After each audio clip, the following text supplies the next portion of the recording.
Hi, this is Cheryl Hazzard. So the issue of whale attacks in SeaWorld have come up with Tillicum on my YouTube feed. And they brought up the topic of Sam Berg was the trainer there.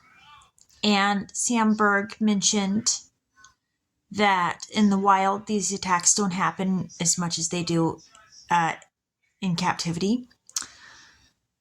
And this poses a question about why. And how does being in captivity affect the whale psyche? And what is different about it? And what can be done to balance some of these differences, maybe? Now, I'm possibly looking at the fact that they eat algae in the wild, and maybe they're not getting enough of that in the tank. Algae, it's not only a source of fish oil, of omega-3 fatty acids, rather, but it is a source of vitamin B12. And a deficiency of that causes aggression in humans, and it may possibly do it in whales. I'm thinking that may be a possibility. I'm not an expert, but here's my thoughts. And somebody who knows more like Sam Berg might know whether my theory holds a candle.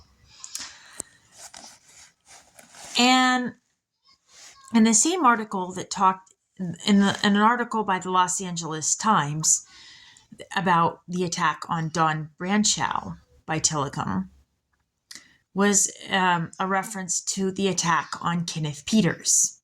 He said in November 2006, a trainer at SeaWorld during a show at San Diego was held underwater several times and was bitten. The trainer, Kenneth Peters, escaped with a broken foot. The female whale was the dominant whale, and she had attacked him 2 other times. Well, Wilhelmina Peters, as I knew her, was my great-grandmother. So this is somebody that could be related to me that's been attacked. And so this subject becomes even more interesting to me. And I didn't know this facet of it when I got into the whale investigation of researching the topic. I still view the topic as complicated, by the way. Quite. There's a lot to it and a lot to be considered. And again, we're back to the safety of the workers, the trainers and all that.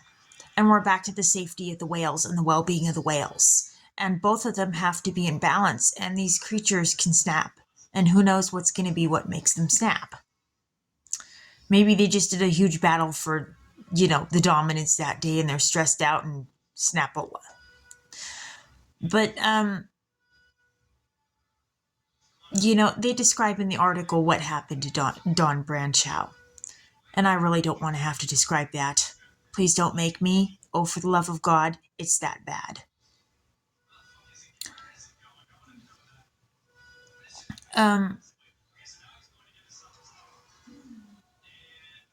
the thing that's sad is that they said Don Branchow truly loved her job. She loved what she did. She was describing, being with the whales is like having her own children. She loved them like they were her own children.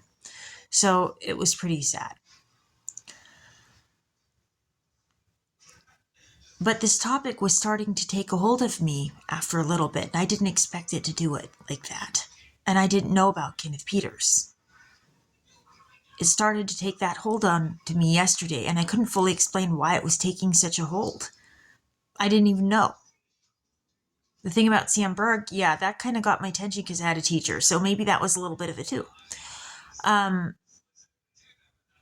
But yeah, it started to grip me. The curiosity about what whales eat and how does it affect their mental health and things like that, and how does it play a role in their cognition and their personality and whether it makes them aggressive or not. And it really got me thinking in ways that I really didn't think before. So